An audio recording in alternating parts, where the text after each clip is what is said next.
A pub landlord handed a vile note saying death to Allah to an Arab couple after he got fed up on a flight. The victims were terrified after being given a scrawled message by Joseph Breslin as the flight from Doha landed at Heathrow, a court heard. The 36-year-old also defaced an armrest on the Qatar Airways flight as he returned with his wife from the couple's honeymoon in July. Alworth Crown Court heard Breslin was in a foul mood because he was not satisfied with the service when he targeted couple Munira al-Ghattari and Salem Omar Shamlam. The note, which included an ethnic slur, had to be translated for them when they landed on July 8. Breslin admitted 2 charges of racial and religious aggravated harassment and 1 of religiously aggravated criminal damage but avoided a jail sentence. Instead, he was handed a community order with 160 hours of unpaid work and ordered to pay £2,604 for the damage to the seat and £300 in prosecution costs. Passing sentence. Mr. Recorder Bruce Holder QC said, "You had, according to the evidence provided by the Crown, been complaining in the earlier part of that flight about the service, and your mood was not good.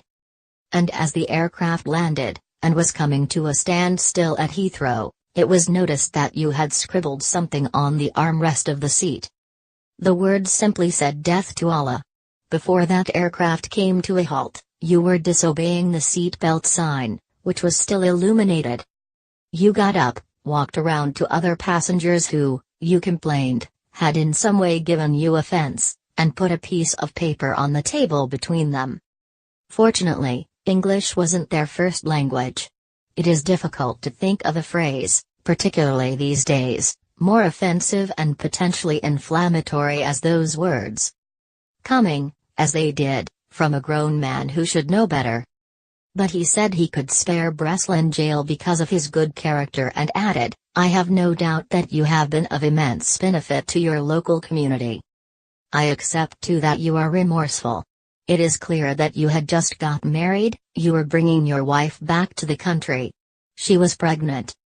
Your business was under strain. And that was something that was very much on your mind. And you had recently given up smoking. For a number of other reasons, you were under considerable stress." Breslin, who ran a pub in South London, was spotted by a flight attendant scrawling on the armrest 5 minutes before the plane was due to land. Ravinder Johal, prosecuting, said they examined the seat, and saw the words which left them shocked at what was written. Mr. Johal continued, "When the police arrived with an Arabic interpreter, they translated what was actually on the note. They were worried that something was going on. The wife was pretty stressed. She didn't know if they were safe or not."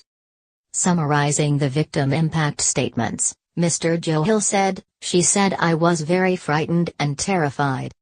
He felt worried, disturbed and terrified." Mr. Johal added, "It was clearly provocative, and designed to elicit a response from these 2 Arabic complainants." The criminal damage to the armrest was £983, but the airline lost a further £2,621 as the seat had to be cleaned. In mitigation, Jeremy Wainwright said his client of Bromley, South East London was a pillar of the community. He has since lost his personal license to sell alcohol and his marriage has come under severe strain. Mr. Wainwright said Breslin had been extremely offensive, and had undoubtedly caused those 2 people distress. He added, "Mr. Breslin doesn't seek to shy away from that in any way." He added his client was under extreme stress and accepted he had overreacted to what he perceived to be people acting in a way that upset him.